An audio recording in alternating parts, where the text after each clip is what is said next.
Hi guys, Dr. Hampton here. I really want to welcome you to my channel, and I'm here with certified nutrition coach and personal trainer LaTeece Wing. And LaTeece is here because she was a guest on podcast episode number 52. And during that episode, she gave wonderful advice, and I wanted to bring her back to share some additional tips because so much of what she does is to motivate others to a healthy lifestyle. And this is really important because I think all of us, once we adopt a low carb diet, once we understand what metabolic health is, we want everybody around us to do the same. And it's hard though. It's hard to motivate people to change their habits. So LaTeece, do me a favor. I want to understand how you inspire others and give us any tips you can so we can do the same. Awesome. Well, of course, thank you again for having me. I just love being able to spread the information and helping others achieve a healthy lifestyle because I know it can be a challenge. And that's one of the things that I enjoy about what I do because I've been in that position before. I've been overweight. I've been pre-diabetic. My numbers different. My weight was off. My BMI, just everything was a struggle. So I know, and I've done every diet under the sun. So it's kind of like I know how that goes. But most times, what I tell my clients when we're first starting off, and that's the main thing, is to get started. You don't have to wait for, oh, well, I'm going to wait until Monday because, that's always the famous thing. I'm going to wait until Monday, or I'm going to start this day or start that day. It's nothing like, even if you start that next meal, or if you decide, okay, well, I know it's Monday, but I'm going to start on Tuesday. That's another thing that you can do, but try not to take too long and keep pushing that date back to get started. The best thing you can do is start. The other thing is to make sure that you prep.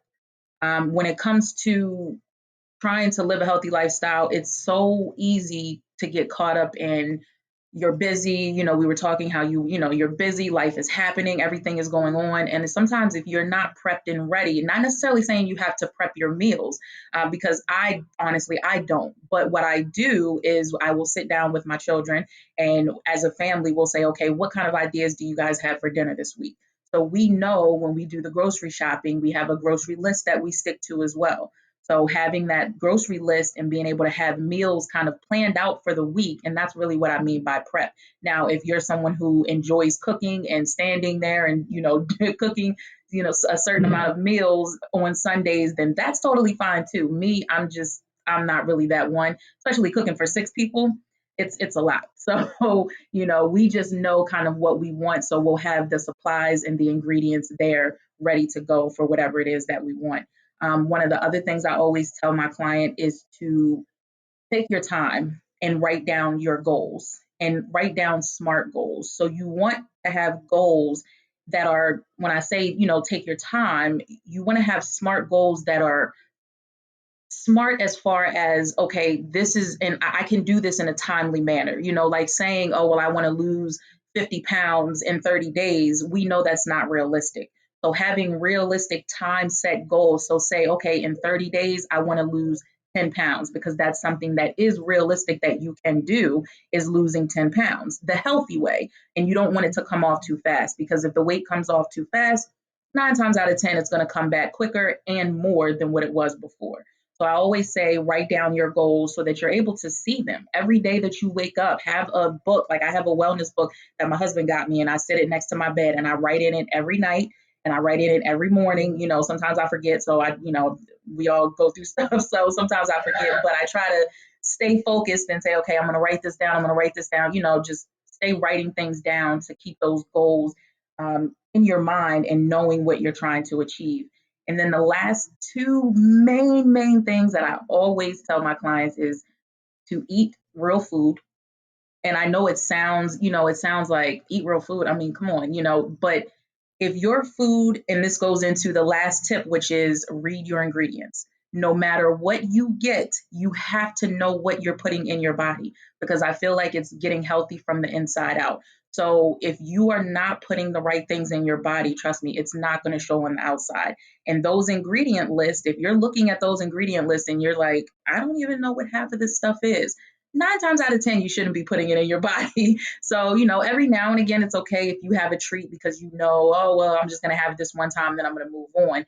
That's fine. But if you know those foods are trigger foods for you, you want to try to stay away from those. But ultimately, eating real food and reading your ingredients. And I feel like I'll probably scream that until the day I'm not on this earth anymore. Like, read your ingredients because you have to know what you're putting in your body. Because I feel like I said, I think that's the most important thing.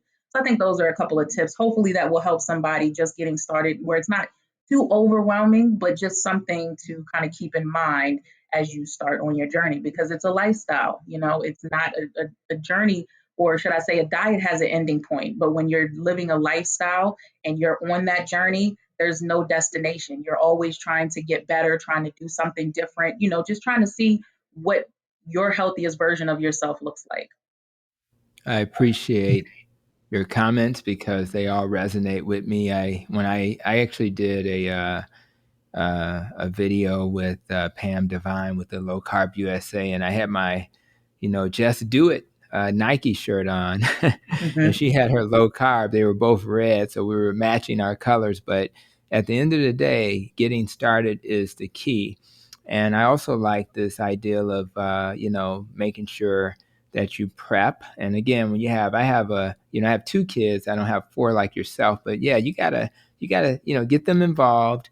That'll engage them, but also this idea of let's think about the week and buy accordingly, right? And then you said write down your goals, make sure they're realistic, make sure they're timely. I think that makes sense. And but again, eating real food is such a key. So even so, if you say to a a vegan, should they be eating pasta? Is that real food? I would argue maybe I'm not even sure if an Impossible Burger is real food because it's processed, right? Yeah. So it sounds good because it's supposed to be made from vegetables if that's your thing. But if you look at the ingredients, there are things there you're like, what is that? So I prefer even a vegan, and I'm not a vegan. I would Mhm. want them to eat real food. Anybody who does the standard American diet will do Yes. much better if they eat real food. So thank you for those tips. I hope those who are listening got some benefits from the advice you've just given. And I think we all are in a role to motivate others, whether it's at home, at work, at play. We're all motivating people. And I think these tips will help us to do that work. So I really appreciate you, LaTeece, for your advice. And I think it'll be helpful. And for those who are listening, make sure to like, subscribe, and comment on this video. And as I always say, be safe, be well, and continue to protect your nest. Thank you again, LaTeece. Awesome.